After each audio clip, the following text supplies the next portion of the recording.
मेरी माँ आज भी अनपढ़ है। रोटी एक मांगता हूँ और वो 2 ला कर देती है। ऐसी ही होती है माँ की ममता। अगर मोहब्बत के 100 हिस्से किए जाएं तो 99 हिस्सों की हकदार माँ है। कभी भी अपनी माँ का दिल नहीं दुखाना चाहिए, क्योंकि वो आपकी खुशी के लिए कुछ भी कर सकती है, सारी दुनिया से लड़ भी सकती है। हर रिश्ते में मिलावट देखी, कुछ रंगों की सजावट देखी, लेकिन सालों साल देखा है उस माँ को। उनके चेहरे पर न थकावट देखी, न ममता में मिलावट देखी। गुजरा जमाना याद आता है, गुजरा जमाना याद आता है, मुझे घर का खाना याद आता है। दिन भर की थकावट जब भूख में बदलती है, दिन भर की थकावट जब भूख में बदलती है, वो प्यार से माँ का मुझे खाना खिलाना याद आता है।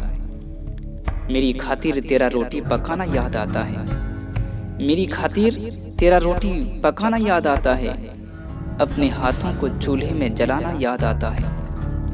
वो डांट डांट कर खाना खिलाना याद आता है, वो डांट डांट कर खाना खिलाना याद आता है। मेरे वास्ते तेरा पैसा बचाना याद आता है।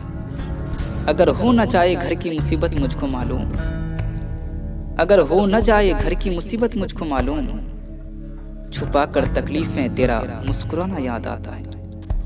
जब आए थे तुझे हम छोड़कर परदेश, जब आए थे तुझे हम छोड़कर परदेश, मेरी माँ मुझे वो तेरा आंसू बहाना याद आता है।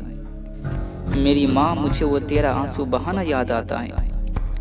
जिंदगी के सफर में हम बहुत आगे निकल जाते हैं, नए रिश्ते बनाते हैं, नए दोस्त बनाते हैं और अपनी जिंदगी में इतने मसरूफ हो जाते हैं कि उस माँ का हाल पूछने के लिए एक फोन करने का वक्त भी हमारे पास नहीं रहता।